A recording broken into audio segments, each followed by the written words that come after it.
O pessoal da Fundação SCP na Área 142 não entendia o que estava acontecendo. Pesquisadores e guardas reclamavam há dias de dores de cabeça e náusea. Logo, o sistema de purificação de água do local quebrou. Um pesquisador sofreu falência múltipla de órgãos e o hangar do local desabou completamente, causando a morte de vários aviadores. O que estava acontecendo na Área 142? Olá, eu sou o Dr. Bob, e este é o SCP-1440, também conhecido como o Velho de Lugar Nenhum. O SCP-1440 tem a aparência de um homem, mas tanto sua etnia quanto sua idade são desconhecidas. Ao ser questionado sobre detalhes de si mesmo ou de seu passado, como nome, data ou local de nascimento, o SCP-1440 se recusa a responder. Não se sabe se ele se recusa a fornecer as informações ou se apenas não sabe as respostas. O chamado Velho de Lugar Nenhum parece ter cerca de 80 anos. Mas, nos 50 anos em que a Fundação SCP tem conhecimento de sua existência, o SCP-1440 não demonstrou nenhum sinal de envelhecimento, e ainda não foi determinado se ele está envelhecendo devagar demais para que a diferença seja percebida nesse período, ou se simplesmente não envelhece. E essa é sua aparência permanente. Mas a falta de envelhecimento do SCP-1440 nem é a coisa mais estranha sobre ele. Sua verdadeira natureza anômala se revela quando entra em contato com a população humana ou com qualquer objeto feito pelo homem, e permanece em contato com eles por mais de alguns dias. Após vários dias de exposição, ocorre um efeito adverso agudo em tudo o que esteja diretamente ligado à humanidade nas proximidades do SCP-1440. Eventos destrutivos começam a acontecer e se tornam cada vez mais desastrosos até que os objetos feitos pelo homem sejam destruídos ou as pessoas em contato próximo sejam mortas. As únicas exceções a esses eventos destrutivos são o próprio SCP-1440 e seus poucos pertences, que consistem em suas roupas, um saco feito de material não identificado, um baralho de cartas gastas e um pequeno copo de vidro. Não se sabe se esses objetos são de alguma forma protegidos dos eventos anômalos destrutivos ou se na verdade não são itens feitos pelo homem. O SCP-1440 parece estar ciente de seus efeitos anômalos sobre populações humanas e objetos, e aparenta tentar evitar a destruição deles, evitando o contato humano tanto quanto possível. No entanto, por algum motivo, o SCP-1440 é compelido a seguir um padrão de deslocamento que parece altamente complexo, um que sempre acaba levando-o a encontrar populações humanas, queira ele ou não. Os detalhes desse padrão, tanto sua forma quanto o motivo pelo qual o SCP-1440 sente-se compelido a segui-lo, ainda são desconhecidos. Como outros detalhes de sua origem, o Velho de Lugar Nenhum não pôde fornecer mais informações ou ajuda. O SCP-1440 explicou que o crescimento da população humana e sua expansão para áreas anteriormente desabitadas tornaram cada vez mais difícil evitar o contato com a humanidade, enquanto segue seu complexo padrão de movimento. O SCP-1440 não é ativamente hostil, nem resistirá ou revidará contra tentativas de contê-lo. Infelizmente para a Fundação SCP, todas as tentativas de conter o SCP-1440 até agora falharam. Essas tentativas de contenção resultaram em grandes perdas de vidas entre o pessoal e de recursos da Fundação, devido aos efeitos anômalos destrutivos que acompanham o SCP-1440. O Velho de Lugar Nenhum chamou a atenção da Fundação SCP pela primeira vez quando o próprio SCP-1440 abordou uma pesquisadora da Fundação a caminho do trabalho. De alguma forma, o SCP-1440 sabia que essa pesquisadora trabalhava para a Fundação e pediu a ajuda dela. Quando a pesquisadora perguntou que ajuda ele buscava, ele disse que esperava que a Fundação pudesse destruí-lo. Ele foi levado a uma instalação da Fundação SCP para questionamentos e estudos, onde os efeitos anômalos destrutivos foram testemunhados pela primeira vez. Todo o sítio foi destruído, matando vários funcionários do local, além de causar a destruição de 6 objetos SCP das classes Seguro e Euclide. Até agora, todas as outras tentativas de conter o SCP-1440 resultaram em eventos destrutivos semelhantes. O SCP-1440 não resiste às tentativas da Fundação SCP de contê-lo. Durante uma quarta tentativa desse tipo pela Fundação, o SCP-1440 foi levado para a Área 142. O velho de lugar nenhum aplaudiu os esforços contínuos da fundação, mas também expressou que seria melhor que o deixassem ir, pois os resultados para os pesquisadores seriam os mesmos das 3 tentativas anteriores: morte para todos os envolvidos. O SCP-1440 disse ao pesquisador que o entrevistava que seu primeiro irmão já havia chegado e estava parado atrás do pesquisador. Ele continuou explicando que os irmãos são diferentes, mas ao mesmo tempo são um só. Todos eles são cruéis, vingativos e capazes de guardar rancor por muito tempo. Eles são a causa do infortúnio de SCP-1440 e, portanto, a causa do infortúnio de qualquer um que entre em contato com ele. Ele disse ao pesquisador que o segundo irmão chegou e o tempo estava acabando. Se não fosse liberado em breve, então a destruição começaria. O pesquisador perguntou sobre o terceiro irmão e quanto tempo tinham, pois ele ainda não havia chegado. SCP-1440 explicou que o terceiro, apesar de ser o mais cruel de todos, nunca chega, e que na verdade é o aparecimento do último irmão que de alguma forma libertará o velho de lugar nenhum. SCP-1440 passou incontáveis meses e anos procurando pelo terceiro irmão, tentando devolver algo que ele ganhou dos outros 2. Ele mencionou desafiar a morte em um jogo de cartas valendo sua vida. Se um dia o pesquisador passar por isso, não deve agir como o velho de lugar nenhum. Naquele exato momento, o dispositivo nuclear armazenado na Área 142 detonou, apesar de possuir múltiplos sistemas de segurança que deveriam ter tornado tal detonação impossível. A Área 142 foi destruído e todo o pessoal presente no local foi morto.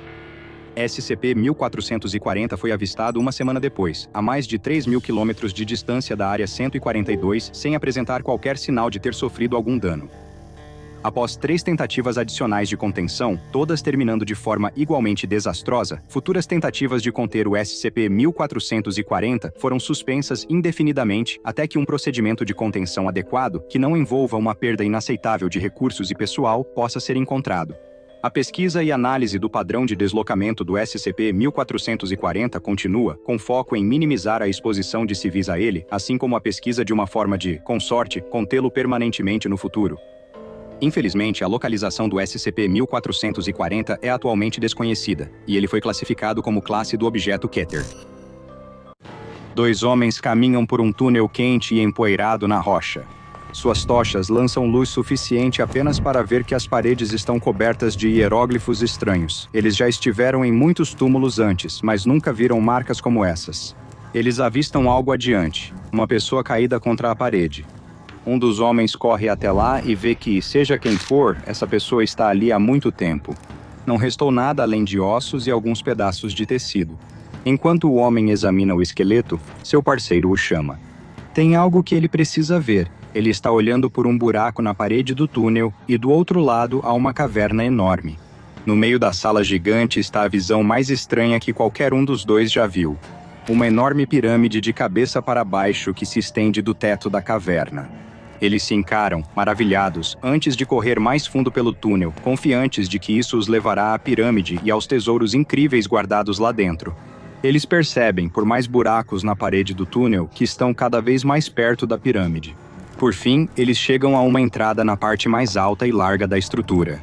Ao entrarem na pirâmide invertida, percebem que os corredores têm pelo menos o dobro da altura de quaisquer outros que já viram e estão cobertos por mais daquelas marcações estranhas.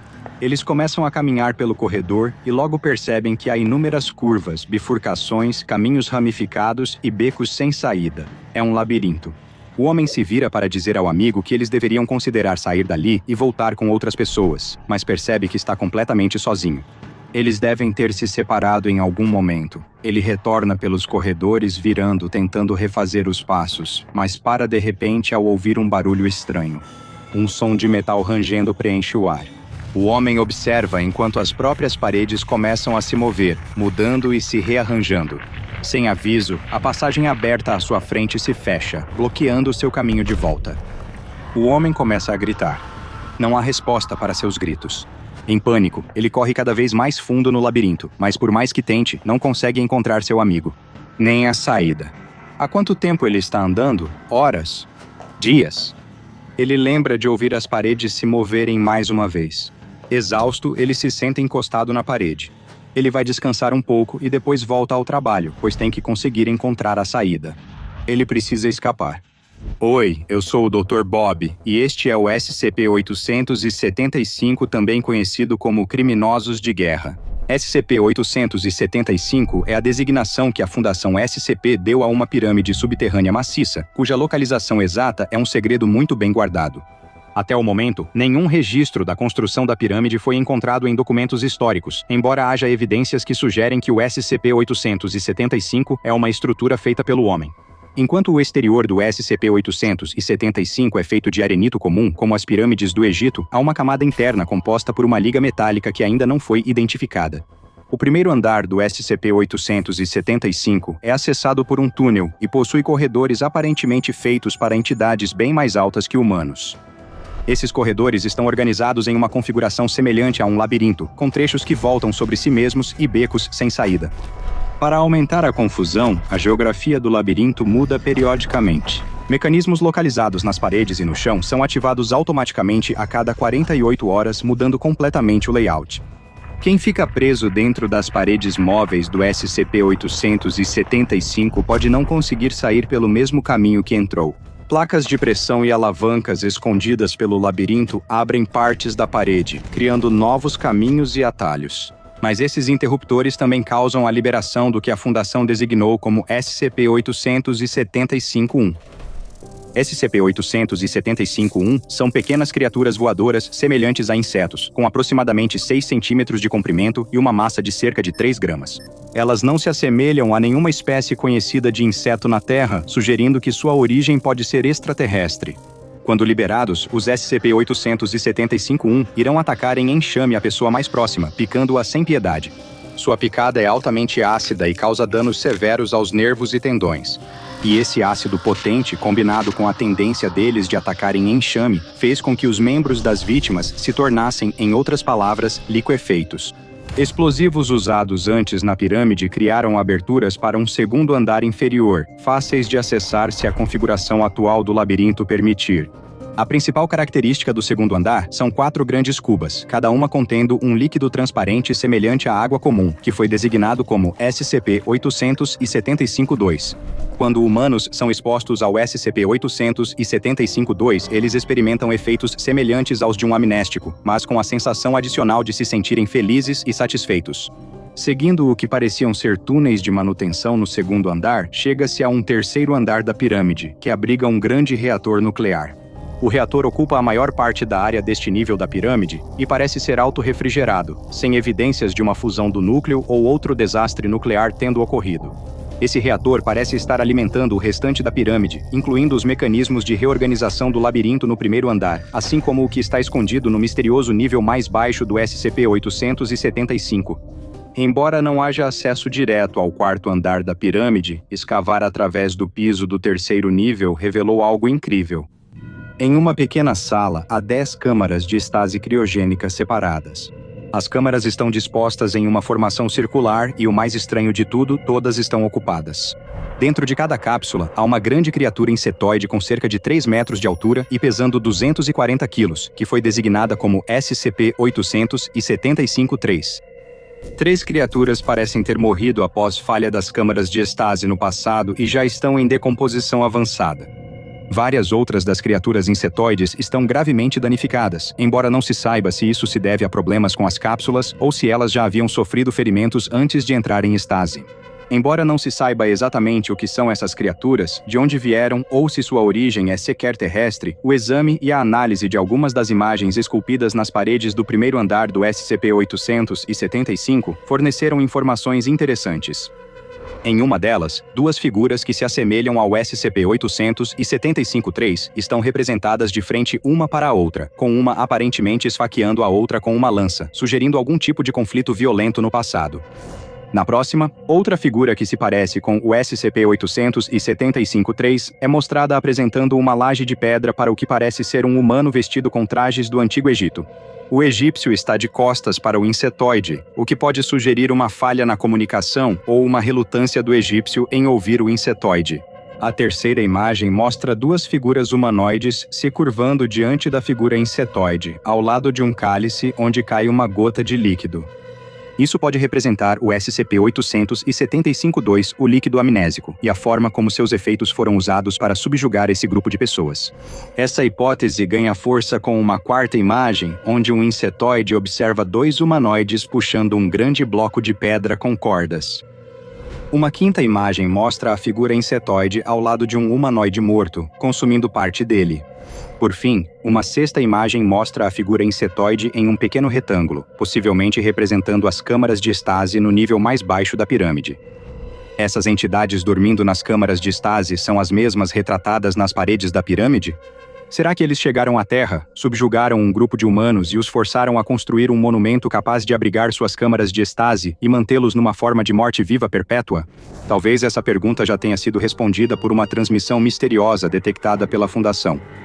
A transmissão, de fonte desconhecida, estava em inglês, mas a gramática e o vocabulário indicavam um conhecimento básico do idioma. A transmissão, sem rodeios, exigia a devolução dos criminosos de guerra e dizia que se eles não fossem devolvidos, 95% da espécie seria extinta.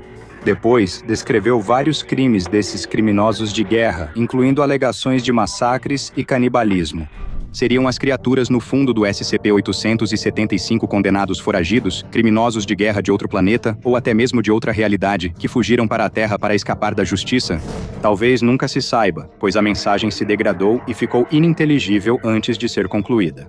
Devido à sua localização estável e à relativa facilidade com que o público pode ser mantido afastado, o SCP-875 foi classificado como seguro. Sua localização aparece como base militar nos mapas, com imagens de satélite modificadas pelo procedimento Watson 24. Civis que se aproximarem da área devem ser detidos pela Fundação e receber amnésicos de classe A. Pesquisadores só têm permissão para entrar no SCP-875 quando acompanhados por 2 seguranças e 6 funcionários de manutenção devem monitorar o reator nuclear o tempo todo. Se algum funcionário for picado por instâncias do SCP-875, deve ser tratado no local por profissionais médicos com álcali para neutralizar as picadas ácidas.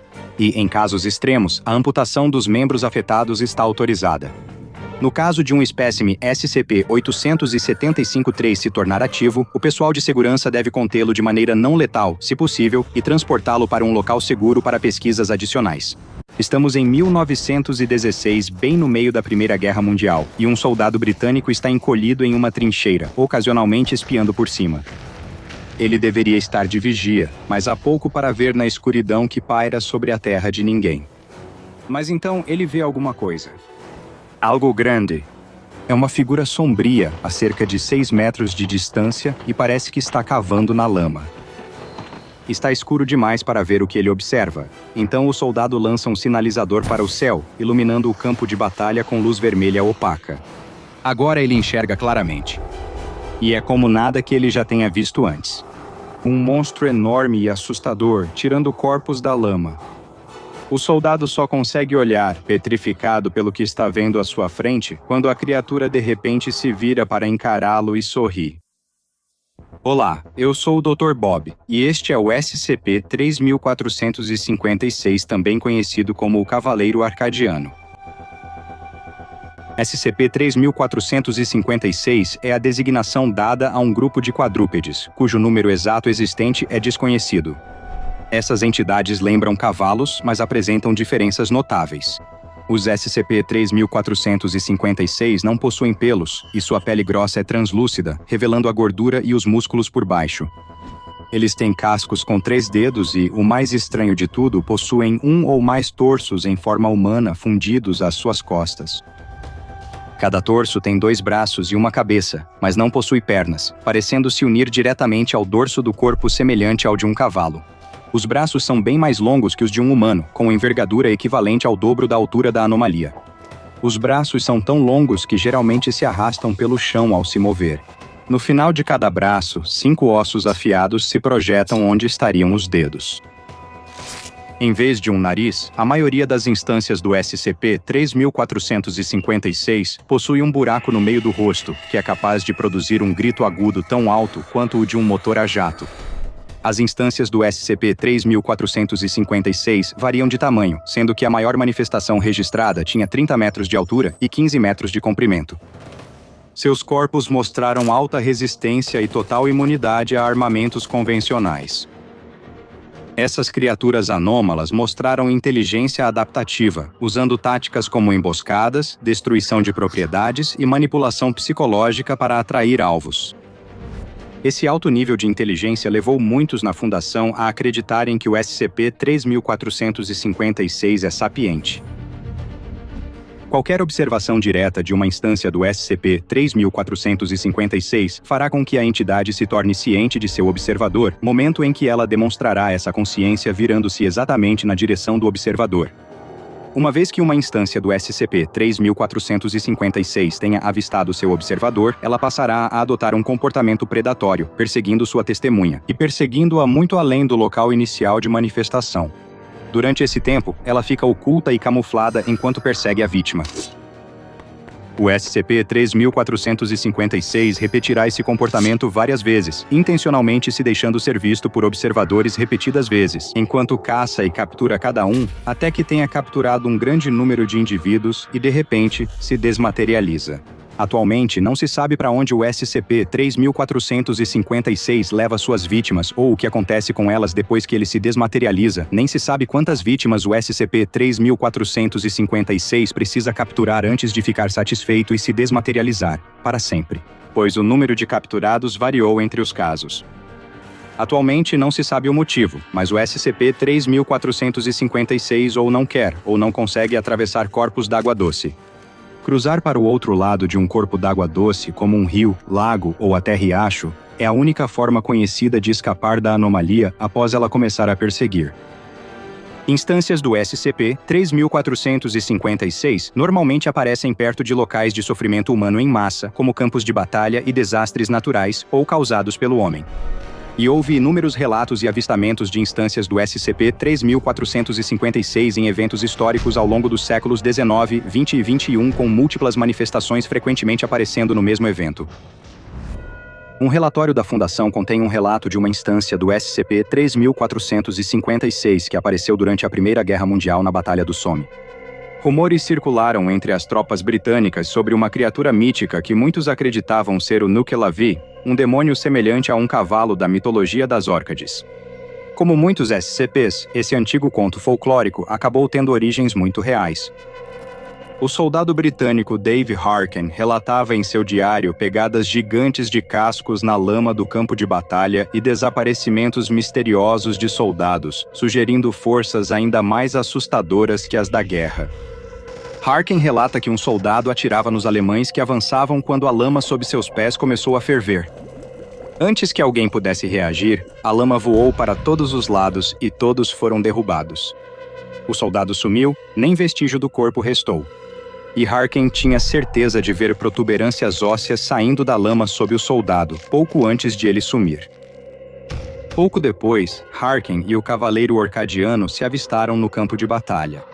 Ele observou enquanto a instância do SCP-3456 retirava corpos da lama e os levava para a escuridão. Ele atirou várias vezes na entidade com seu rifle, mas as balas não surtiram efeito. Com o passar dos dias, o ser meio homem, meio cavalo continuou a aparecer noite após noite, sempre fazendo a mesma coisa, recolhendo soldados feridos do campo de batalha e levando-os para a escuridão.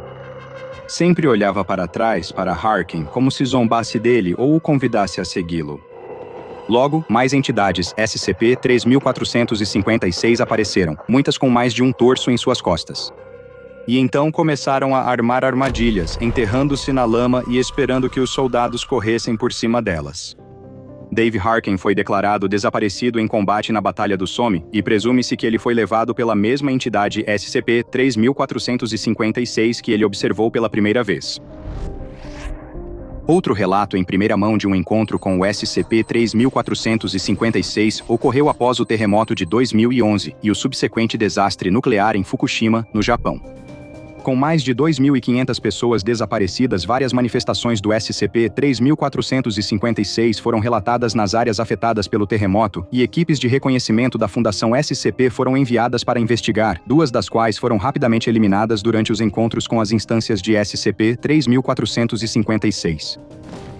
Uma equipe, após explorar a cidade evacuada e não encontrar nada, avistou uma instância de SCP-3456 parada, imóvel, no meio de um cruzamento.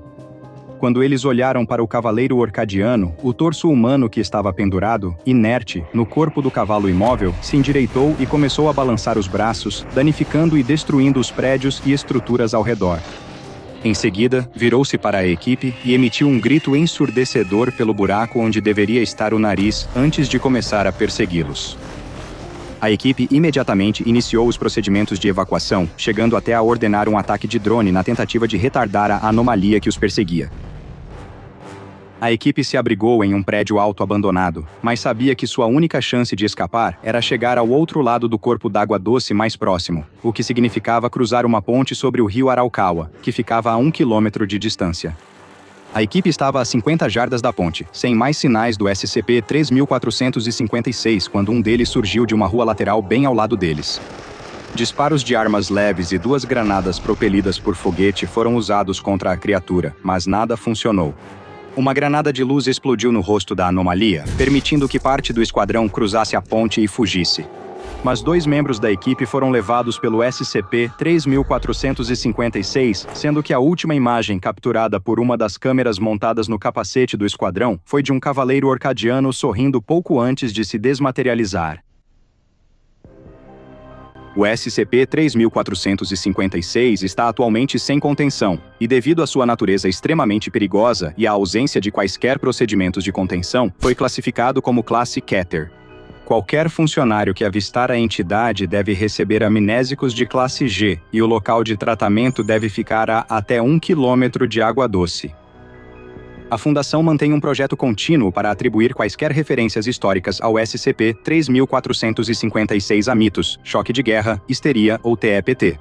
Relatos de mortes ou danos materiais relacionados à anomalia devem ser substituídos por explicações que atribuam a causa a outros eventos naturais ou causados pelo homem. Áreas com maior chance de aparecimento do SCP-3456 devem ser monitoradas de perto, com equipes prontas para ajudar na evacuação. Mas, acima de tudo, a observação direta do SCP-3456 deve ser evitada, pois, uma vez que isso acontece, há muito pouco que até mesmo a Fundação SCP pode fazer para protegê-lo. Os céus sobre a ilha estão em frenesi. O ar agita as copas das árvores que balançam violentamente. Acima, uma grande máquina barulhenta passa, cheia de homens armados, com um emblema branco de 3 setas apontando para dentro estampado em seus uniformes. Para eles, esta é apenas mais uma missão. Para os observadores lá embaixo, isso é um presságio, e não é o primeiro. Tudo começa alguns dias antes. 2 pessoas vivendo entre a tribo indígena não contatada das Ilhas Sentinelas adoecem. Ninguém descobre o que há de errado com eles. À noite, seus corpos travam, músculos tensos e articulações imóveis. Até os rostos se distorcem em expressões de dor e terror. Pela manhã, o restante dos sentinelas encontra os 2 afetados, e apesar de todos os esforços, não há nada que possam fazer para tratar a doença. O helicóptero desce, suas hélices cortando galhos das árvores, abrindo um buraco no ambiente natural. Botas com biqueira de aço descem do helicóptero, pisando forte na rampa de metal enquanto soldados saem armados. Para o choque e horror dos sentinelas, esses estranhos invadem sua casa como uma tempestade. Eles agarram os 2 acometidos pela estranha doença, puxando-os de volta para o helicóptero. Cada grito e protesto dos indígenas é ignorado. Este é o dia em que o SCP-2136 seria descoberto. Satélites da Fundação SCP monitoram as Ilhas Sentinelas após a vigilância aérea detectar comportamento errático na tribo isolada local. Eles foram sinalizados para investigação e um agente foi enviado às ilhas para observar os sentinelas, com o mandato claro de não interferir nos habitantes locais. Até a Fundação deveria respeitar o isolamento deles. Isso mudou quando o agente passou a faltar às checagens com o comando operacional da Fundação. Após perder o contato, rapidamente se suspeitou que havia um perigo visual presente nas ilhas, uma situação que exigia operações às cegas. A Força-Tarefa Móvel ETA-10 foi enviada. Essa unidade, também conhecida pelo codinome Ciennial Evil, só era enviada para conter, investigar ou neutralizar perigos cognitivos visuais e agentes miméticos. E o que eles encontraram nas Ilhas Sentinelas foi exatamente isso. Quando a FTM ETA 10 retornou da missão, um doutor chamado Heidke foi designado para investigar uma possível anomalia, recebendo a designação provisória de 2136. Esse foi seu primeiro cargo de supervisão, dado pelo Dr. Richards da Fundação. Trabalhando ao lado de Heidke estariam o Dr. Fletcher, um astrobiólogo, e o Dr. Mazur, um especialista em bioquímica, além de ser um tradutor proficiente. No diário de observação, o Dr. Heidke relatou com entusiasmo suas descobertas após 96 horas de quarentena. Veja, CNO Evil havia capturado 2 sujeitos durante sua operação, a dupla designada como 1 e 2. Eles também coletaram amostras de tecido de um terceiro indivíduo falecido, cujo corpo havia sido encontrado junto com a dupla. Durante toda a captura e transporte de volta para uma instalação da Fundação, tanto 1 quanto 2 expressaram claramente o desejo de não serem separados. Os 2 sujeitos foram colocados sob observação por CFTV, com o Dr. Heike observando enquanto eles se sentavam em camas opostas em uma sala de contenção, conversando entre si. Ouvindo a conversa, o Dr. Mazur percebeu que 1 e 2 falavam um dialeto bengali, sugerindo que talvez não fossem sentineleses nativos. Ao interrogá-los pelo interfone na sala de contenção, a equipe descobriu que eram agentes do governo indiano. Eles exigiram a libertação, mas a Fundação negou. Chegando a um impasse, os agentes se recusaram a dar mais informações aos captores, o que levantou a dúvida: por que a Índia enviaria agentes disfarçados para infiltrar uma tribo remota? O que exatamente eles estavam procurando? E o que eles acharam? No dia seguinte, 1 e 2 ainda exigiam que fossem soltos e até se recusavam a dormir, aparentemente em protesto. Segundo o Dr. Heidke, nenhum dos 2 mostrava sinais externos de comportamento ou propriedades anômalas. Nada sugeria que 1 ou 2 estavam sofrendo os efeitos de um perigo cognitivo visual, levando o Dr. Heidke a se perguntar se os operadores da Força Tarefa Móvel haviam capturado as pessoas erradas. Após longa conversa sussurrada, o par pediu que outra pessoa fosse autorizada a juntar-se a eles na cela. Um deles disse que era perigoso demais dormir, mas não deu mais detalhes.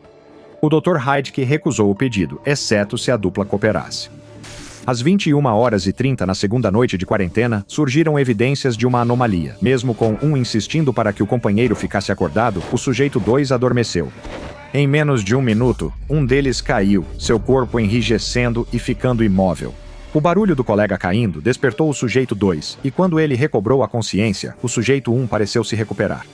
Tanto o Dr. Heidke quanto o Dr. Fletcher ainda estavam examinando os sujeitos e concordaram que o contato visual estava claramente desempenhando um papel no efeito anômalo, designado como 2136A.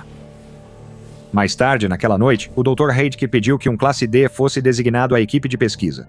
Ficou acordado que esse membro descartável da equipe teria permissão para entrar na cela, mas em troca, os sujeitos 1 e 2 precisariam revelar tudo o que sabiam ao Dr. Mazur. Segundo eles, um observador do governo indiano monitorava a atividade nas Ilhas Sentinela. Como a Fundação, eles notaram um comportamento estranho entre os sentineleses. Eles ficavam em grupos mais fechados que o normal, dormiam em turnos e nunca deixavam ninguém da tribo sair sozinho. Até os movimentos deles eram bruscos e descoordenados. Após o governo indiano perder contato com seu observador, 2 agentes foram enviados para resgatá-lo. 1 e 2 conseguiram encontrar o homem, mas ele já estava morto, embora não houvesse sinais de luta. Ao tentarem sair, a dupla foi vista e atacada pelos sentineleses. Durante a fuga, 1 e 2 parecem ter contraído sua condição anômala, 2136-A. Foi então que a Força Tarefa Móvel da Fundação os capturou. Por explicar o que havia acontecido com eles, o pedido do sujeito foi atendido. O classe D foi colocado em sua cela sob a designação de Sujeito 3. O Dr. Fletcher garantiu que só quem estava na sala viu 1 e 2 quando 3 entrou. O Dr. Heidke pediu ao Departamento de Contenção da Fundação que construísse uma porta externa extra, como uma eclusa, caso precisassem abrir a cela novamente. Depois que eles ficaram juntos na sala por 5 minutos, a equipe de pesquisa solicitou que 1 e 2 virassem lentamente de costas para 3, mantendo-se sempre à vista um do outro. Quando obedeceram, 3 de repente caiu no chão. A anomalia já havia começado a afetá-lo também. 3 foi rapidamente reanimado quando 1 e 2 restabeleceram contato visual, mostrando ao Dr. Heidke que a anomalia era infecciosa e parecia se espalhar por linha de visão direta. Ele orientou os sujeitos a dormirem em turnos e também pediu que a equipe de pesquisa fizesse o mesmo. O pior para a Fundação seria perder um sujeito porque alguém estava cansado demais para vigiar. Mesmo assim, Drs. Heidke e Fletcher dormiram pouco. A dupla ficou acordada durante a maior parte da noite, discutindo a nova anomalia, debatendo seu método de infecção e possível ponto de origem, além de todas as implicações envolvidas. Dr. Fletcher afirmou que a anomalia agia como um vírus, mas Heidke achava que não havia provas suficientes para isso. Eventualmente, ambos chegaram a um consenso, passando a se referir a ela como um patógeno. Enquanto trabalhavam nas medidas preliminares de contenção, descrevendo em detalhes como a cela que abrigava os 3 sujeitos infectados deveria ser operada e mantida, o Dr. Heidke percebeu o Dr. Mazur no reflexo do monitor de CFTV. Ela cochilava em um banco próximo. O dia seguinte foi de longos testes, com 3 sujeitos inquietos e nervosos pela falta de sono, assim como seus observadores. O trio só concordou em cooperar quando o Dr. Heidke explicou que os testes ajudariam a Fundação a buscar uma cura. Ao longo de mais de 15 horas de testes, Heidke observou alguns detalhes importantes sobre a condição anômala. Em média, o 2136A fazia efeito em até 45 segundos após a linha de visão do sujeito ser interrompida. A anomalia não parecia ser afetada por reflexos ou refrações, então Heidke pediu que espelhos fossem pendurados na cela. Assim, ele esperava evitar que os 3 saíssem do campo de visão uns dos outros. A pele precisava estar visível para evitar o efeito anômalo, por isso a equipe pediu que os sujeitos ficassem sem roupa da cintura para cima. Quando os testes acabaram e os 3 receberam a tarefa de pregar ganchos nas paredes para pendurar espelhos, os nervos estavam à flor da pele, agravados pelo som das marteladas. O Dr. Mazur fez uma descoberta interessante que ficou na mente de Heidke. Ela analisou parte do tecido trazido pela MTF-ETA-10, retirado do observador morto do governo indiano. Havia estruturas anômalas presentes no tecido do falecido que pareciam sugerir que o efeito 2136A era resultado de algum tipo de parasita. Nas primeiras horas da manhã seguinte, os doutores Heidke e Mazur notaram que o sujeito 2 parecia ter pesadelos intensos, contorcendo-se e convulsionando durante o sono. A infecção parecia degradar suas funções motoras, mesmo com os outros sujeitos o observando dormir. O Dr. Mazra, acidentalmente, derramou café nos rascunhos dos registros de Heidke e pediu desculpas várias vezes. Estava ficando claro que eles precisariam de uma equipe de pesquisa reserva para assumir. A falta de sono estava desgastando todos, tanto os pesquisadores quanto os sujeitos. Os testes do dia também não correram bem, com o 1 e o 2 se tornando disruptivos, recusando-se abertamente a cumprir as instruções. Em dado momento, o 2 começou a se mover bruscamente pela cela, gritando algo que o Dr. Mazra traduziu. Não consigo parar. Socorro. Os testes foram completamente cancelados mais tarde naquele mesmo dia, com o 1 e o 2 agora cambaleando pela sala, fazendo com que o sujeito 3 ficasse agitado com o comportamento deles. Parecia um novo estágio da infecção. O 1 e o 2 permaneciam conscientes dos sintomas, mas incapazes de se controlar. Seus movimentos erráticos eram involuntários e alarmaram o sujeito 3. O classe D pediu que os outros se afastassem, apesar da empatia do Dr. Heidke. Ele também ficou preso em um cômodo pequeno com mais 2 pessoas e quase não dormia. Uma equipe de apoio estava programada para chegar no dia seguinte, embora, mais tarde naquela noite, a equipe de pesquisa já sentisse o peso da exaustão.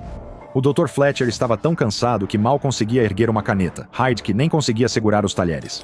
Dentro da cela, sujeito 1 e sujeito 2 já haviam recuperado parte das funções motoras e ficavam sentados, imóveis, movendo-se apenas devagar.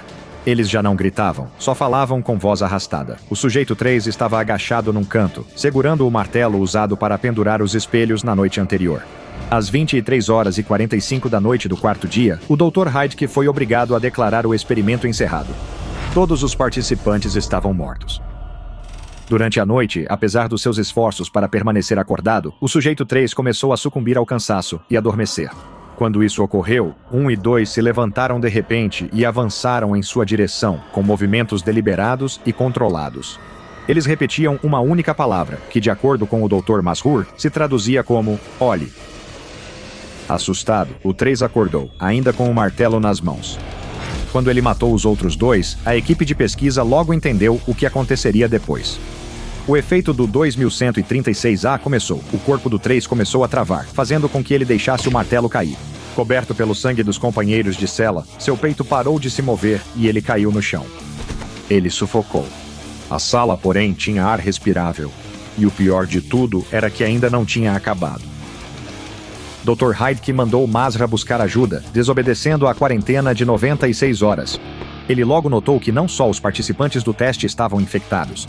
Fletcher provavelmente viu um deles ao levar a classe D à cela.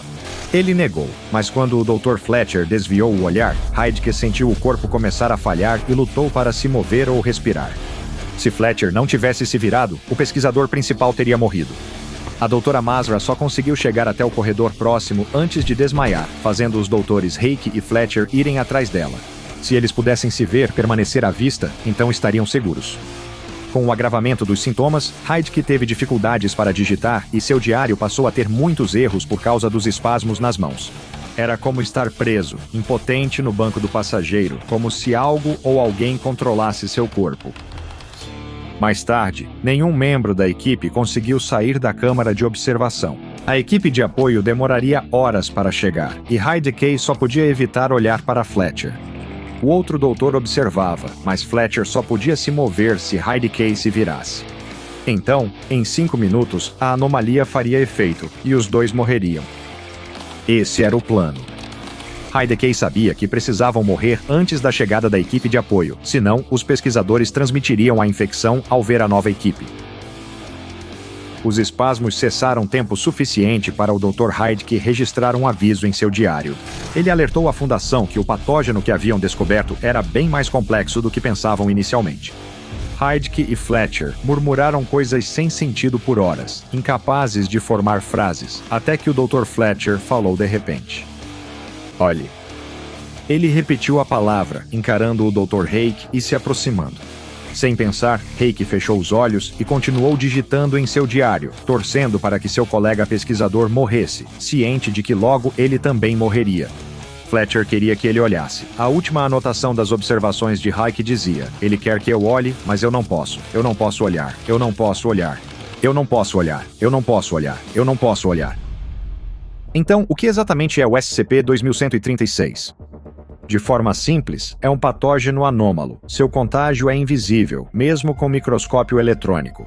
Pesquisadores da Fundação e especialistas em virologia anômala teorizam que o patógeno pode ser tão pequeno que é capaz de desencadear uma infecção em nível subatômico.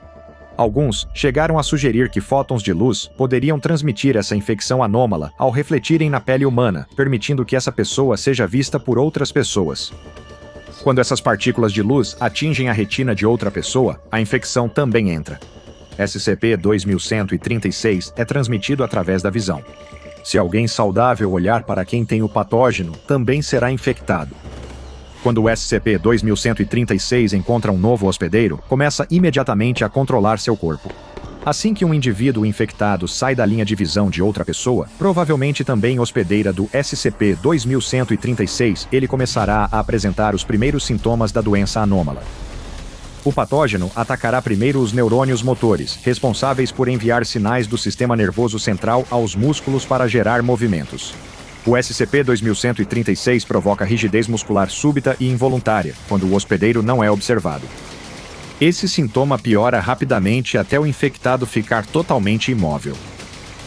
A única maneira de reverter esse sintoma é se a pessoa infectada for observada novamente por outro hospedeiro do SCP-2136. Se isso acontecer no início dos sintomas, o infectado recupera rápido o controle motor e os músculos funcionam normalmente. Sem observação, no entanto, o patógeno continuará a desativar os neurônios motores. Como esses neurônios também controlam funções como a respiração, é provável que as pessoas morram em cerca de 5 minutos. As causas de morte que frequentemente ocorrem como resultado da infecção pelo SCP-2136 são normalmente insuficiência respiratória ou insuficiência circulatória. Pesquisadores da Fundação notaram uma semelhança distinta entre a forma como o patógeno SCP-2136 afeta o corpo humano e a anomalia designada como SCP-2218. Refere-se a pessoas com uma condição anômala que as transforma em manequins inanimados quando são observadas. Há uma investigação em andamento para apurar a possível ligação entre as duas anomalias. Alguns pesquisadores acreditam que as instâncias do SCP-2218 podem ter adquirido suas propriedades anômalas a partir de uma variante modificada do patógeno SCP-2136. Outra linha de pensamento sugere que a infecção decorre diretamente da condição que afeta as instâncias do SCP-2218. A partir do momento em que morrem, humanos infectados com SCP-2136 não serão mais capazes de transmitir a infecção. Em exames post-mortem, legistas da fundação identificaram organelas anômalas, estruturas subcelulares com funções específicas nas células, semelhantes aos órgãos no corpo. Essas organelas, segundo se teoriza, são possivelmente a forma madura do patógeno SCP-2136. No entanto, sua função exata é desconhecida. Acredita-se que, por estarem nas células neurais responsáveis pelos impulsos que movem o corpo, essas organelas possam atuar impedindo esses impulsos elétricos. Pesquisadores da fundação que estudam o patógeno descobriram que a composição do SCP-2136 sugere que ele atua absorvendo parte ou todos os impulsos elétricos enviados pelos neurônios do hospedeiro humano. Já foi até sugerido que o SCP-2136 se alimenta de impulsos elétricos, sustentando-se enquanto simultaneamente bloqueia as funções corporais do infectado. Mas o Dr. Hyde percebeu que isso estava errado. O SCP-2136 não se alimenta apenas de impulsos elétricos. Ele os armazena e usa para controlar os corpos dos hospedeiros. A consciência do infectado vira uma passageira involuntária em seu próprio corpo, enquanto o patógeno manipula seus membros como um marionetista. Processos como falar são mais complexos, mas se o SCP-2136 consegue aprender a mover um corpo, então ele pode aprender a fazê-lo falar. Até agora, a Fundação ordenou que as Forças-Tarefa Móveis ETA-10 e TETA-5 criassem um perímetro naval em torno das Ilhas Sentinela. Todo contato externo com a tribo indígena está proibido até que um protocolo de contenção eficaz para o SCP-2136 possa ser determinado. Uma emenda final está incluída na entrada do SCP-2136 no banco de dados da Fundação. A frase com erro de ortografia diz: "Todos os hospedeiros da classe D morreram." O SCP-2136 está neutralizado. A única nota aguda e penetrante ecoa pela catedral. Ela flutua enquanto o garoto a segura por mais tempo do que seus pulmões pequenos suportariam. O garoto é a estrela do coral e é bem conhecido na cidade inteira e até fora dela, e pessoas vêm de longe para ter a chance de ouvir sua voz de soprano perfeita. Mas nesta noite, poucas pessoas estão espalhadas entre os bancos para ouvir o coral ensaiando. E por um bom motivo. Embora a voz elogiada do garoto seja tão doce e poderosa como sempre, o coral em si está em seu ponto mais baixo dos últimos tempos. Esse declínio ocorreu porque muitos meninos que cantavam no coral sumiram. O coral encerra sua música, é só por esta noite, e os meninos colocam os casacos e pegam seus pertences sob as cadeiras. O menino com a voz perfeita sente algo em seu ombro e se vira assustado para ver que é apenas a mão do padre, que também é o maestro do coral. O padre, um homem idoso de rosto muito enrugado, mas bondoso, lembra ao menino que deve ir direto para casa. O menino promete ao padre que irá direto para casa, e o padre lhe dá um tapinha tranquilizador no ombro antes de aconselhar os outros meninos. O menino sai para a noite fria e escura enquanto as portas da catedral se fecham atrás dele. Chove suavemente, e ele fecha o casaco para se proteger da umidade e do frio. Enquanto anda, o menino nota a banca de jornal fechada do outro lado da rua. Os jornais do dia ainda estão pendurados do lado de fora e falam de mais um garoto que desapareceu. Este é da cidade vizinha. Ainda sem pistas, os pais estão cada vez mais irritados com a polícia pela falta de progresso. Enquanto o garoto caminha pela rua escura, ele não percebe a figura sombria que saiu de um beco escuro perto da catedral. Mas logo ele ouve o som de passos na calçada molhada atrás dele. Ele olha para trás e vê a figura seguindo na mesma direção. O garoto olha novamente para frente, não querendo chamar mais atenção para si mesmo, e tenta acelerar o passo. Enquanto o garoto caminha, seus ouvidos bem treinados percebem rapidamente que quem está andando atrás dele também acelerou o passo. O garoto não corre, mas sente uma onda de medo verdadeiro começar a crescer dentro dele. O garoto apressa o passo e novamente ouve quem vem atrás acelerar também. O garoto anda tão rápido que, se andasse mais rápido, teria que correr. A casa dele não fica longe. Ele vira a esquina e já vê a charmosa casinha com luz quente nas janelas. Ele sabe que sua mãe estará na cozinha preparando o jantar e que lá dentro há proteção contra a noite e as sombras. O menino olha para trás e vê a figura dobrar a mesma esquina. O menino não aguenta mais esperar, começa a correr e vê por cima do ombro que a figura faz o mesmo. O menino corre o mais rápido possível, seus pés espirrando água na calçada. Ele ouve a figura se aproximando, suas pernas longas facilmente ultrapassando as dele. Mas ele está tão perto de casa, ele está tão perto de ficar seco, aquecido e seguro. Ele desliza até parar sobre as pedras úmidas diante da porta e estende a mão para a maçaneta. Na casinha quente, a mulher preparando o jantar se assusta com a porta abrindo de repente. Ela se vira e vê o vão da porta vazio. Ela sai para a rua, mas lá também está vazia. Nada além do som do vento e do som quase imperceptível de uma única nota sendo cantada. Uma nota linda, de tom agudo. O que houve com o garoto que já foi destaque no coral da catedral? E quanto aos outros meninos desaparecidos? Para onde todos eles foram? Talvez tenham ido para o SCP-2678, uma anomalia espacial misteriosa que também é conhecida como uma cidade toda de sangue. O SCP-2678 é um espaço extradimensional que, até agora, se sabe ser acessível por exatamente uma entrada, uma porta no porão da Catedral de Siena, em Siena, na Itália. Estranhamente, o local extradimensional atrás da porta só pode ser acessado por indivíduos que possuem o que pode ser chamado de crenças tradicionalmente católicas. Talvez ainda mais estranho seja que, quando foi descoberta pela primeira vez, a porta para esse espaço estava trancada e uma placa de metal havia sido colocada ao lado dela, com os dizeres: Departamento de Anormalidades da Fundação SCP. Isso pode não parecer especialmente estranho, mas foi uma grande surpresa para os agentes que investigavam, já que não há nenhum registro de que já tenha existido um departamento de anormalidades dentro da Fundação SCP. Exceto pelo SCP-3790, que também é uma sala trancada com cadeado e placa parecida. Esse arquivo foi trancado pelo Conselho O5, então teremos que deixar a exploração para outra ocasião. Voltando ao SCP-2678, pessoas com crenças católicas que entram no SCP-2678 descobrem que surgem em uma pequena estrutura parecida com uma tenda, que parece uma espécie de base operacional avançada construída ao redor de um portal isolado. O posto avançado está abandonado, mas ainda restam vários objetos estranhos, incluindo uma geladeira de laboratório biomédico contendo diversas amostras de sangue e ossos. Diversos gravadores de áudio, de modelos antigos de fita de cera a máquinas de fita magnética, além de um terminal de computador que, ao ser ativado, pede credenciais da fundação. No entanto, todas as tentativas de acessar esse computador foram mal sucedidas, pois ele rejeitou todas as tentativas por motivos de autorização insuficiente. Dentro do posto avançado também foi achada a partitura de um prelúdio coral inédito chamado Sul Gólgota, que traduzido do italiano significa No Gólgota, a colina onde Jesus Cristo foi crucificado, segundo a Bíblia. O último objeto achado na tenda foi um esqueleto, mas faltavam vários ossos como o do quadril e os 2 antebraços. A análise detalhada do esqueleto mostrou que era de um jovem do sexo masculino, mas a causa da morte e se os ossos foram removidos antes ou depois do falecimento não puderam ser determinadas. Ao sair do posto avançado, os visitantes do SCP-2678 perceberão que estão nos arredores de uma cidade gigantesca que flutua no meio de um vazio vermelho alaranjado.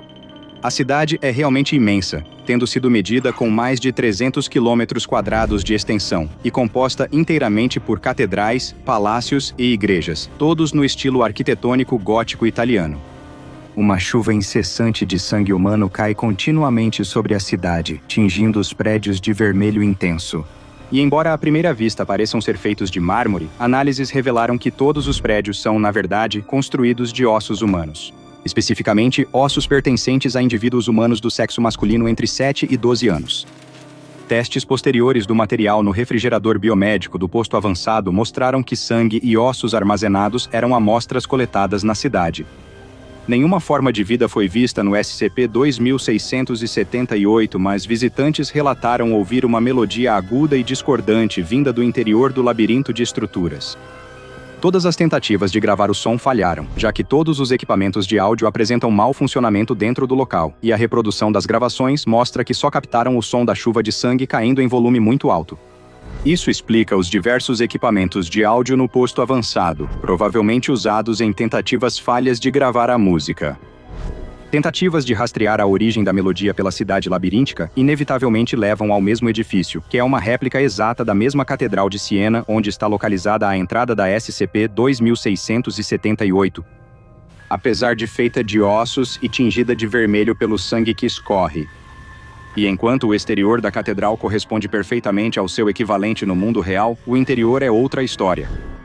Dentro da catedral só se encontra um único e grande órgão de tubos. Os tubos mais longos do órgão, que geravam as notas graves, foram cortados ao meio e os pedais relacionados removidos. Apertar uma tecla do órgão produz uma nota que imita a voz de um adolescente, e cada tecla tem sua própria voz única. Como em um órgão de tubos comum, uma nota é sustentada enquanto a tecla está pressionada, mas após um tempo, a voz que emana do órgão parece assumir um tom de pânico. Tentativas de descobrir como o órgão produz as notas falharam, pois ele não tem caixa de vento, fole ou soprador, que normalmente movem o ar pelos tubos. O órgão tem outro efeito dentro do SCP-2678 além de apenas produzir sons, pois, sempre que uma nota é tocada, a chuva que cai do lado de fora se transforma em água comum. Não importa quanto tempo a nota dure ou se a chuva normal caia, os prédios nunca serão lavados e sempre ficarão manchados de vermelho. Testes foram feitos no órgão para saber por quanto tempo uma nota poderia ser sustentada. A tecla DO7 foi pressionada por mais de 20 minutos, sustentando uma nota enquanto a voz soava cada vez mais tensa e com tom de pânico com o passar do tempo. Finalmente, aos 23 minutos, a própria tecla se partiu em pedaços, removendo permanentemente a capacidade de produzir essa nota. Os restos da tecla estilhaçada continuaram sangrando por dias após o teste. Expedições enviadas para a SCP-2678 resultaram em agentes que parecem passar por uma série de mudanças comportamentais que, no momento, supõe-se que sejam resultado de ouvirem a música do órgão lá dentro. As mudanças psicológicas envolveram maior apreço pela música coral, crença mais forte em religiões estruturadas, mais confiança em autoridades, menos confiança em pessoas de status social ou econômico inferior e relutância em relatar crimes de outros membros da Fundação SCP. Essas alterações parecem permanentes, sem evidências de desaparecimento com o tempo. Pouco ou nenhum avanço foi feito para entender esse espaço misterioso, nem o significado da base avançada do Departamento de Anormalidades ali. E assim, por enquanto, todas as explorações futuras no interior foram canceladas. A porta no porão da Catedral de Siena foi mais uma vez trancada, com a entrada escondida atrás de uma estante de livros, e a facilidade com que a Fundação pode conter esse local extradimensional resultou em sua classificação como seguro. O que você acha que o SCP-2678 realmente é? Quem criou a misteriosa cidade de sangue e ossos, se é que alguém a construiu? No alto dos Andes, 2 mineradores quebram as pedras com suas picaretas em busca de minerais preciosos quando algo estranho acontece. Eles atingem uma parede impenetrável. Enquanto limpam a superfície inquebrável, percebem que é uma folha espelhada de metal estranho. Eles começam a remover a rocha ao redor, revelando cada vez mais da superfície metálica brilhante, até que ela de repente desaparece como por mágica. Atrás dela há uma câmara com máquinas estranhas e uma misteriosa esfera metálica dentro. Os 2 mineradores se olham, incrédulos. O que eles tinham acabado de descobrir? Olá, eu sou o Dr. Bob, e este é o SCP-163, também conhecido como um velho náufrago. A Fundação logo soube do objeto estranho desenterrado nos Andes e enviou agentes para proteger o local. Ao chegarem, encontraram a esfera metálica lá, mas cerca de 30% da maquinaria originalmente relatada na câmara já havia sido saqueada antes. A análise das camadas de rocha indicou que a câmara era muito antiga, e testes nos minerais mostraram sinais de onda de choque, sugerindo que algo caiu violentamente nas montanhas. Ao examinarem a esfera metálica, os agentes descobriram que era uma máquina com uma interface simples. Os agentes desligaram a máquina e fizeram uma descoberta incrível. A esfera espelhada era, na verdade, um tipo de escudo, e dentro havia algo incrível, uma criatura que só poderia ser descrita como extraterrestre e que logo seria designada como SCP-163.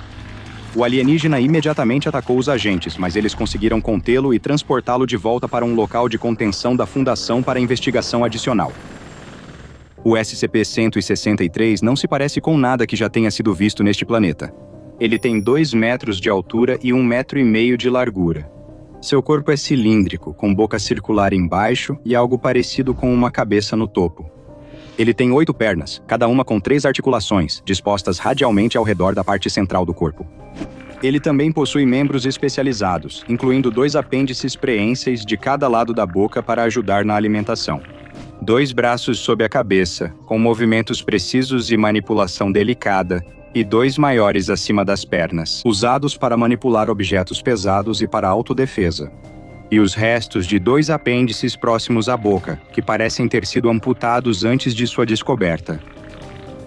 A 30 centímetros do topo da cabeça do SCP-163 há um único olho semicomposto que envolve toda a sua cabeça, proporcionando visão completa de 360 graus. O olho é composto por 88 unidades e sensível à luz ultravioleta C, que tem comprimento de onda curto e é prejudicial para a maioria das formas de vida na Terra. Sua pele é transparente quando exposta aos comprimentos de onda de luz que os humanos conseguem ver, mas se torna opaca sob luz ultravioleta.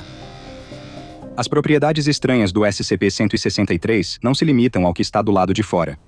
Testes mostraram que o sangue verde da criatura processa oxigênio e dióxido de carbono como muitos seres da Terra, mas seu sistema circulatório é baseado em níquel, não em ferro ou cobre como nos organismos terrestres.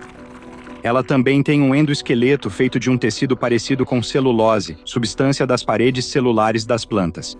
E suas células usam DNA para instruções assim como as células humanas, com as mesmas bases ACGT, mas SCP-163 interpreta essas instruções de forma diferente das células humanas. Todas essas diferenças significam que o ambiente natal do SCP-163 deve ser radicalmente diferente da Terra, com diferentes tipos e proporções de elementos presentes. Certos elementos que são perfeitamente seguros para humanos são perigosos para o SCP-163 e vice-versa. Testes indicaram que, apesar de sobreviver sem auxílio em nossa atmosfera, ele apresentará sinais de doença após 1 hora. Para permanecer vivo, é vital que o SCP-163 continue a possuir e manter o dispositivo universal de suporte à vida que foi descoberto com ele, designado SCP-163. 1. O dispositivo converte elementos químicos em sustento para o 163 e projeta o escudo metálico protetor em que ele foi encontrado. A outra tecnologia recuperada junto com o SCP-163 ainda não foi totalmente compreendida, embora as pesquisas estejam em andamento. A tecnologia é surpreendentemente simples, formada principalmente por transistores em computadores analógicos com finalidades diversas.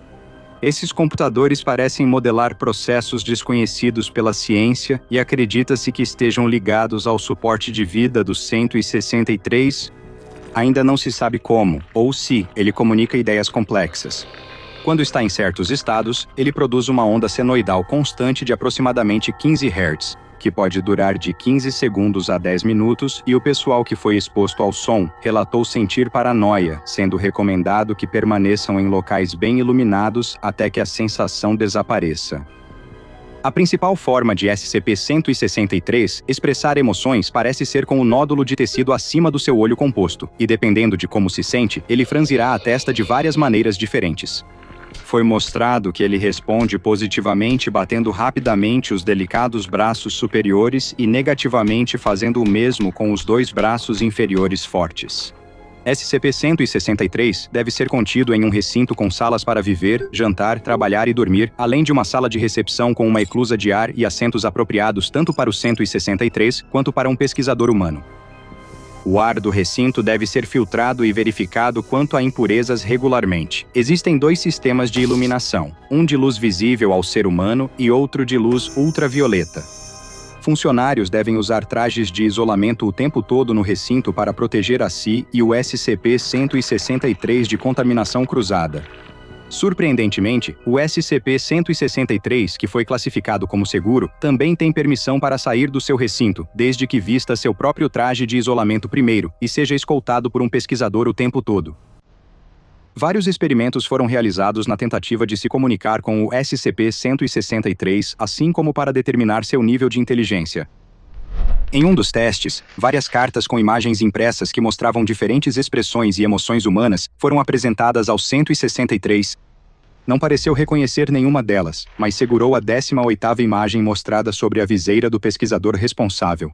Em outro teste, foi submetido a uma avaliação para verificar se era capaz de altruísmo e se ofereceria ajuda caso tivesse a oportunidade. Um pesquisador trouxe 2 blocos de madeira e uma caixa para o recinto de 163. O pesquisador abriu a caixa e colocou um bloco dentro antes de fechá-la. O pesquisador tentou colocar o outro bloco na caixa, fingindo dificuldade e sem entender por que não conseguia colocá-lo na caixa fechada. Após observar por 10 segundos, SCP-163 ajudou o pesquisador e abriu a caixa, um resultado consistente com o comportamento de crianças humanas quando submetidas ao mesmo teste. O resultado mais inesperado ocorreu quando um pesquisador levou uma tela, pincéis e tintas em cores ultravioleta ao recinto do 163. 163 imediatamente começou a pintar após receber instruções e logo produziu uma pintura de uma paisagem alienígena com plantas e animais nunca antes vistos. SCP-163 ficou olhando para a pintura que havia feito por 7 minutos antes de parecer ficar irritado, derrubando a pintura no chão e se retirando para um canto do seu quarto. Ele franziu o tecido na cabeça, mostrando angústia, e todas as tentativas de comunicação falharam. Até que o pesquisador tentou remover os materiais de pintura, quando o SCP-163 bateu os braços pesados um no outro para mostrar descontentamento. No dia seguinte, o pesquisador trouxe mais materiais de pintura, e o SCP-163 continuou a pintar imagens do que presumivelmente é seu planeta natal alienígena. É realmente incrível e uma sorte que o SCP-163 tenha sido descoberto. A Fundação agora está monitorando todas as escavações de camadas de rocha que têm idade semelhante àquela em que o 163 foi descoberto. Talvez um dia outro extraterrestre seja descoberto, oferecendo ao 163 potencialmente um caminho de volta para casa, ou pelo menos um amigo. Um prisioneiro em uniforme listrado é conduzido pelo corredor central de uma penitenciária por 2 guardas. Seja lá para onde ele está sendo levado, o prisioneiro não vai de boa vontade. Os outros detentos ficam de pé nas portas de suas celas, observando enquanto ele é arrastado diante deles. O prisioneiro implora aos guardas por piedade, suplicando para não ser levado ali, preferindo qualquer outra coisa no mundo. Os guardas ignoram seus gritos enquanto o obrigam a seguir. Param diante da última cela do corredor, número 67. O prisioneiro olha para dentro da cela escura e vazia e grita, lutando contra seus captores uma última vez antes que eles o dominem e o empurrem para dentro, batendo a porta atrás dele. O prisioneiro olha ao redor da pequena cela mal iluminada. Só há uma cama com colchão fino e um vaso sanitário sujo. Ele parece muito assustado, os olhos vasculhando a cela como se um monstro fosse saltar de um canto escuro e pegá-lo. O prisioneiro ouve um estalo, se assusta e se vira para ver outro tipo de monstro. Em pé entre os 2 guardas que o trouxeram está outro guarda da prisão. Ele é enorme, e o prisioneiro vê enquanto ele estala os nós dos dedos das mãos gigantes. O guarda gigante pega algo pendurado ao lado da porta da cela. É uma prancheta. Ele olha o uniforme do prisioneiro, confere o nome e então o anota. O guarda grandalhão pergunta por cima do ombro. E aí, o que vocês acham? 1 dia? 2? Por este? Outro guarda responde. Ele merece bem mais pelo que fez. Por quê? O que ele fez? Pergunta o grandão. Ele atacou uma enfermeira que está em estado grave. Uma das enfermeiras? As veias na testa do guarda-maior saltam enquanto ele aperta o lápis. Quem foi? Foi a Glória, responde o guarda. O lápis quebra na mão do guarda gigante. Um dos guardas rapidamente o pega e devolve. Com os dentes cerrados, ele responde: Eu entendo. Diante do olhar furioso do guarda gigante, o prisioneiro recua apavorado para a cela escura, temendo o que pode acontecer. Você gosta de atacar enfermeiras, não é? Vamos te dar tempo para pensar sobre isso. Te vejo daqui a 1 ano. Os 2 guardas se entreolham, achando isso extremo até para esse crime. Tem certeza que isso é uma boa ideia? Um deles pergunta. Mas já é tarde. O guarda anotou a data para exatamente 1 ano depois. Não, por favor, não, grita o prisioneiro correndo até as grades e estendendo a mão, mas isso não o ajuda. Há um leve farfalhar do vento que parece carregar o som de sussurros, e então o prisioneiro desaparece. Ele simplesmente sumiu, deixou de existir. O guarda recoloca a prancheta na parede e sai rapidamente. Ele precisa ir para a enfermaria. Os 2 guardas não podem fazer nada além de dar de ombros um para o outro e segui-lo. Coitado, um deles sussurra enquanto eles se afastam da cela vazia. 1 ano depois, no mesmo dia, o grande guarda percorre o mesmo corredor da prisão. É noite, e enquanto caminha, ele bate o cacetete nas grades das celas, fazendo barulho alto. Acordem todos, acordem. Dia de voltar para casa. Prisioneiros sonolentos se levantam e ficam diante das celas, tentando enxergar pela grade a cela no fim do bloco. Viu o que dá mexer com os funcionários? Vamos, levanta, hoje é o dia do retorno para casa. O guarda chega ao fim do corredor e para diante da cela vazia, com a prancheta na parede ao lado. A porta está aberta, e a cela escura só tem o vaso sanitário sujo e a cama. O guarda olha as horas no relógio de bolso. Todos, tanto o guarda quanto os prisioneiros, estão focados na cela vazia. O guarda olha o relógio de novo. Quando o ponteiro dos minutos marca meia-noite, a porta da cela se fecha e tranca com um clique alto. A prisão está silenciosa. Todos os detentos aguardam, prendendo a respiração, para ver o que acontece. O guarda pega um pesado molho de chaves e insere uma na porta da cela antes de entrar. Ele olha ao redor e ainda assim parece que nada lá dentro está diferente. Mas então ele acha o que procura. No canto, perto do vaso sanitário, há uma figura encolhida em uniforme listrado de presidiário. Ora, aí está você. O guarda se aproxima da pessoa que surgiu na cela, mas a figura encolhida permanece imóvel e não reage. O guarda se abaixa e vira o homem com a mão. Como foi a sua estadia? O confinamento solitário continua sendo uma das punições mais brutais usadas mundialmente. O sofrimento psicológico e físico causado por dias, semanas, meses e até mesmo anos passados sozinho pode ser devastador. Mas, por mais horrível que seja essa prática, há uma forma de punição ainda mais assustadora. Até os criminosos mais endurecidos temem e fariam de tudo para evitar. Este é o SCP-2701, também conhecido como Solitária Verdadeira.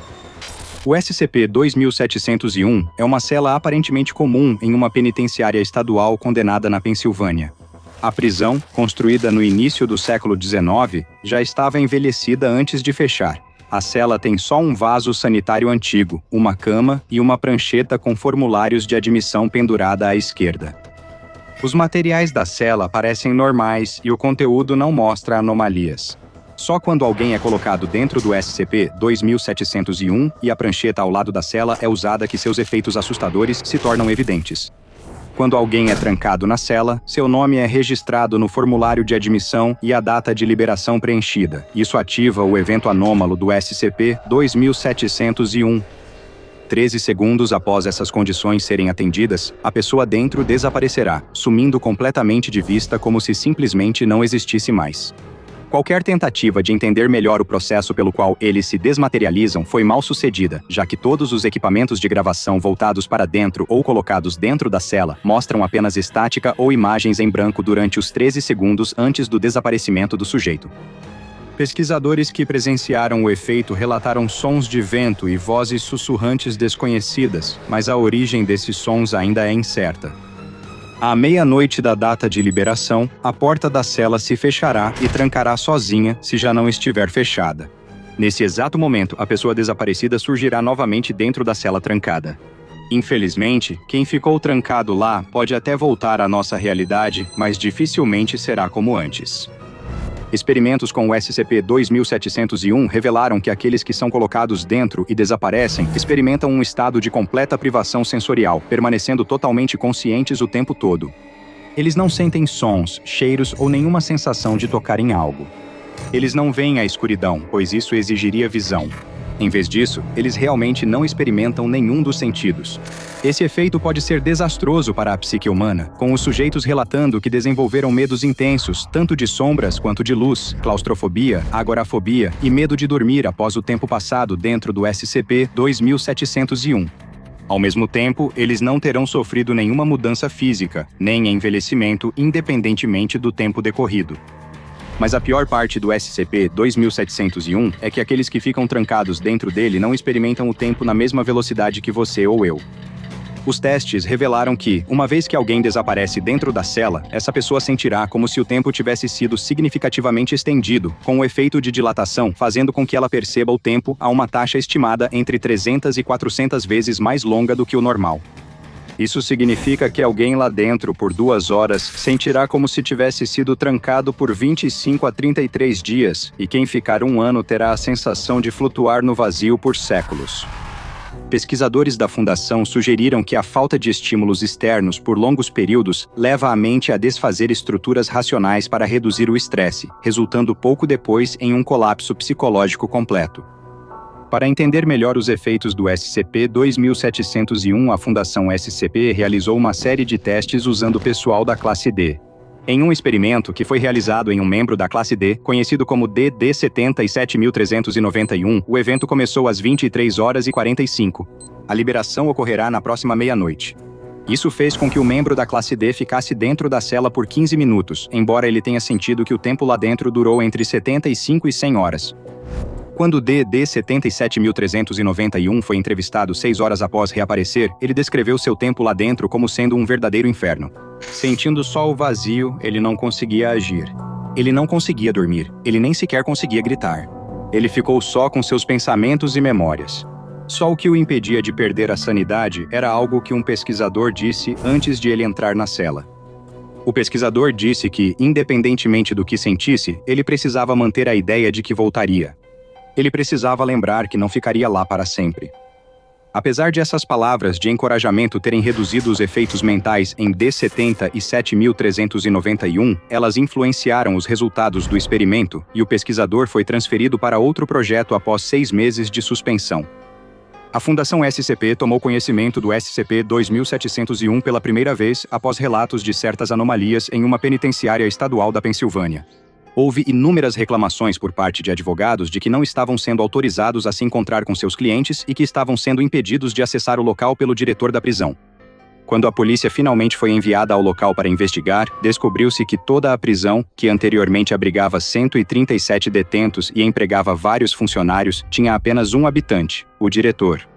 Ele descreveu o procedimento de ativação da cela 667 e explicou que colocou cada prisioneiro lá dentro, um por um, fazendo-os desaparecer.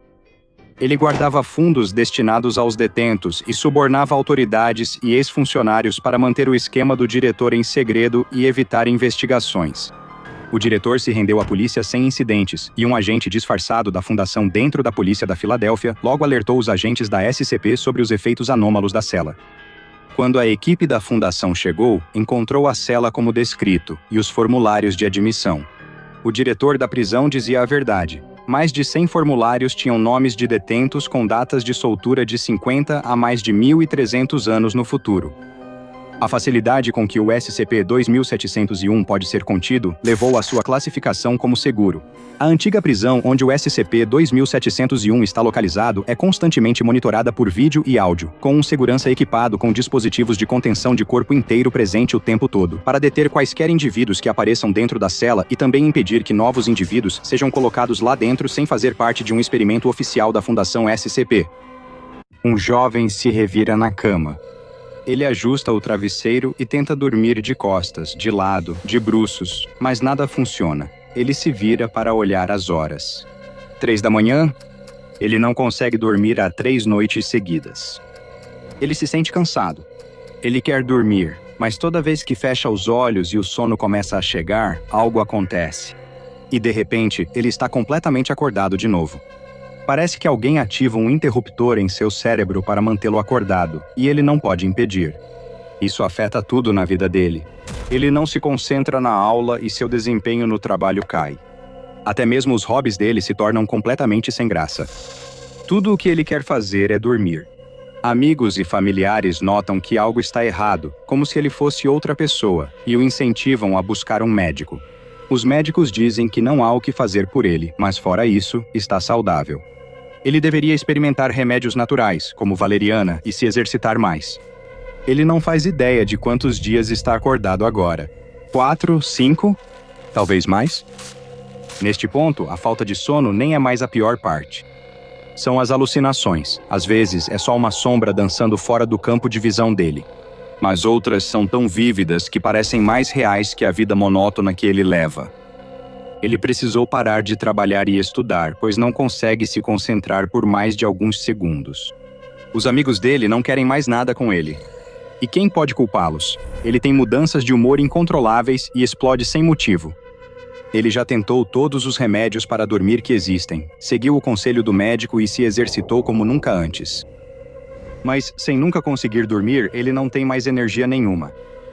Ele está se tornando um zumbi ambulante.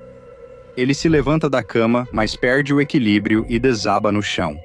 Ele tenta levantar, mas não consegue. ele vai ficar deitado ali por um tempo. Ele começa a se desligar e se prepara para o choque que sempre o faz acordar de novo. Mas desta vez, isso não acontece. A onda de sono que o domina parece diferente desta vez. É mais pesada, mais pacífica e mais permanente. Olá, eu sou o Dr. Bob e este é o SCP-966, também conhecido como Matador do Sono. SCP-966 é a designação que a Fundação SCP deu a uma criatura que pertence a um grupo de feras predatórias anômalas, com altura entre 1,4 e 1,6 metros e pesando aproximadamente 30 quilos. Esses humanoides sem pelos têm um rosto alongado, uma boca cheia de dentes pontiagudos como agulhas, e cada uma de suas mãos possui 5 garras afiadas como navalhas que podem chegar a até 20 centímetros de comprimento. Diferente de humanos e macacos, eles são digitígrados, andando apenas sobre os dedos dos pés. Mas você não será capaz de ver a aparência horrível do SCP-966 em circunstâncias normais, pois eles só são visíveis sob condições de iluminação muito específicas. Eles só podem ser vistos sob luz com comprimento de onda entre aproximadamente 700 e 900 nanômetros, que fica bem na borda do espectro de luz visível aos humanos, entrando no que é conhecido como luz infravermelha. A única exceção a isso é se a pele, músculos ou órgãos deles sofreram queimaduras de 2º ou 3º grau, caso em que as áreas afetadas do corpo aparecerão em um espectro maior de comprimentos de onda visíveis ao olho humano.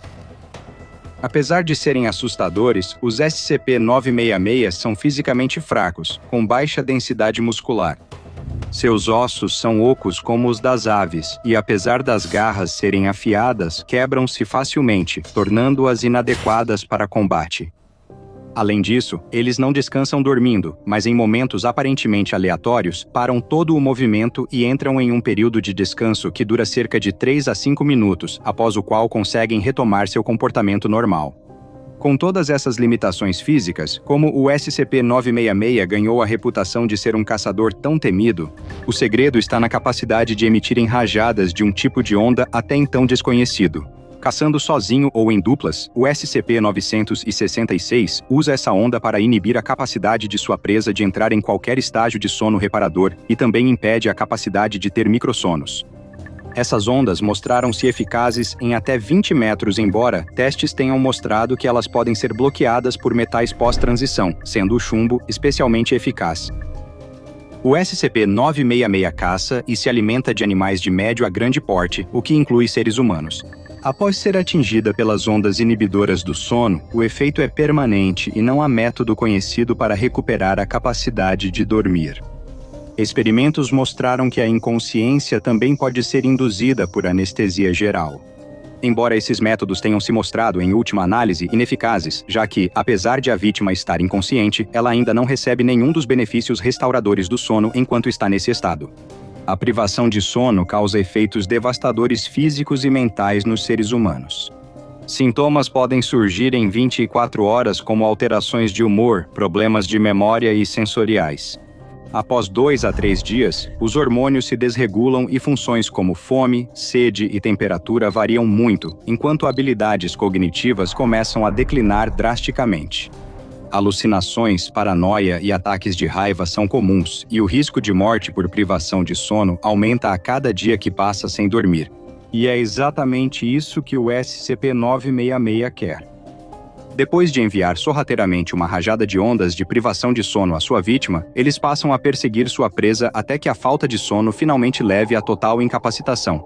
Nesse momento, o SCP-966 os consome. O SCP-966 provou ser extremamente silencioso e ágil durante a caça. No entanto, já foi observado que eles fazem barulhos ameaçadores intencionalmente ao redor de suas presas, presumivelmente para aumentar ainda mais seus já elevados níveis de estresse e, potencialmente, acelerar sua degradação mental. Em casos raros, chegam a agredir fisicamente a vítima para piorar sua saúde mental e física. Algumas das presas do SCP-966 experimentam alucinações especialmente intensas e surtos de raiva, o que se acredita ser causado pela exposição prolongada a múltiplas ondas de interrupção do sono emitidas por eles.